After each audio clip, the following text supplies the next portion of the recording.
সবাই, অনন্যার ব্লগসের আরও একটি নতুন ব্লগে তোমাদের সকলকে অনেক অনেক অনেক স্বাগত জানাই।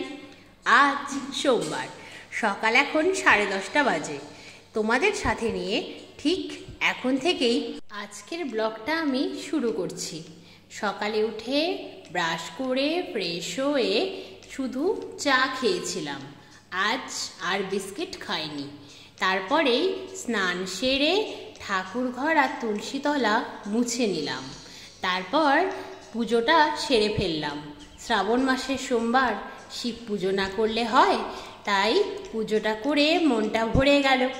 তারপর যথারীতি ভিজে জামা কাপড়গুলো ছাদে মেলে মাকে স্নান করিয়ে মায়ের চুল আঁচড়ে দিলাম। তারপর মাকে রেডি করিয়ে জাস্ট বাইরে এসে দেখছি গোমাতা এসেছে, তাই গোমাতাকে ভাতের মার বা ফ্যান যাই বলো সেটা খাইয়ে নিজেরা খেয়ে নিলাম। আজকে আতপ চালের 1 সিদ্ধ ভাত, শুধু আলু সিদ্ধই দেওয়া হয়েছিল। আমি, মা আর সোনা একসাথেই আজকে সিদ্ধ ভাত খেলাম, কারণ শ্রাবণ মাসের একটা সোমবার আমরা এইভাবেই পালন করে থাকি। মায়ের অসুস্থতার কারণে এই বছরটা মা আর পুজো করতে পারলো না, কারণ মায়ের ডান হাতেই 2 আঙুলে 7টা স্টিচ পড়েছে। বাঁ হাত দিয়ে তো আর পুজো করা যায় না, তাই মা বাইরে থেকেই প্রণাম করেছে। মনে ভক্তি থাকলেই ভগবানকে পাওয়া যায়, তাই না? আর আজ সোনা বিকেলে চলে গেল বাড়ি, সেই জন্যই সোনাকে টোটোতে চাপিয়ে দিয়ে বাড়ি এলাম। তারপর ছাদে এসে শুকনো জামা কাপড়গুলো তুলে ভাঁজ করে নিলাম। তারপর গাছগুলোতে জল দিয়ে নিচে এলাম। নিচে এসে সন্ধে বাতি দিলাম। তারপর বানিয়ে ফেললাম সান্ধ্যকালীন চা। মা আজকে লেফট হ্যান্ড দিয়ে অনেকগুলো কাজ করে আমাকে হেল্প করার চেষ্টা করছে।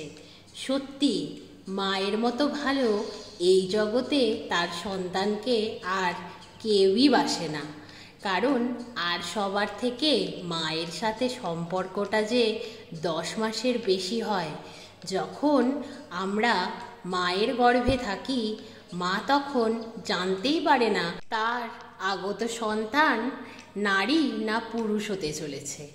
তবুও সেই সন্তানকে না দেখেই সে তার সন্তানকে ভালোবাসে, তার কথা ভাবে, তার জন্য সোয়েটার তৈরি করে, তার সাথে কথা বলে, তাকে তখন থেকেই ভালোবাসতে শুরু করে, তার কথা ভাবতে শুরু করে। মায়ের সাথে নারীর টান থাকে বলেই হয়তো মা সন্তানের কষ্ট সহ্যই করতে পারে না। তার সন্তান যেমনই হোক, মায়ের কাছে তার সন্তান সব থেকে সুন্দর। মা আছে বলেই আমাদের মতো সন্তানদের কাছে পৃথিবীটা এতটা সুন্দর। আমার মনে হয় যার সবাই আছে কিন্তু মা নেই, তার এই পৃথিবীতে সব কিছু থেকেও কিচ্ছু নেই। আর যার কিচ্ছু নেই, শুধু মা আছে, তার এই পৃথিবীতে সব কিছু আছে। দেখো আজকের সব কাজ কমপ্লিট। সবজিগুলো কেটে টেবিলে জল দিয়ে রেখে ঢাকা দিয়ে ঘরে এলাম। ঘরে এসে বিছানাটা রেডি করে নিলাম, এখন শুয়ে পড়বো। তাহলে আজকের মতো আজকের ব্লগটা এই পর্যন্তই। আবার তোমাদের সঙ্গে দেখা হবে খুব শিগগিরই অন্য একটা নতুন ব্লগে। তোমরা সবাই খুব ভালো থেকো, সুস্থ থেকো, সাবধানে থেকো। আর আজকের ব্লগটা কেমন লাগলো অবশ্যই কমেন্টে জানিও। ভালো লাগলে একটা লাইক করে দিও। আর যদি তোমরা চাও তাহলে অনন্যার ব্লগস চ্যানেলটাকে সাবস্ক্রাইব করে দিও। এইভাবেই আমার পাশে থেকো, এইভাবেই আমায় সাপোর্ট করো, আর অনেক অনেক ভালোবাসা দিও। তাহলে আজকের মতো আসি। Good night, bye bye.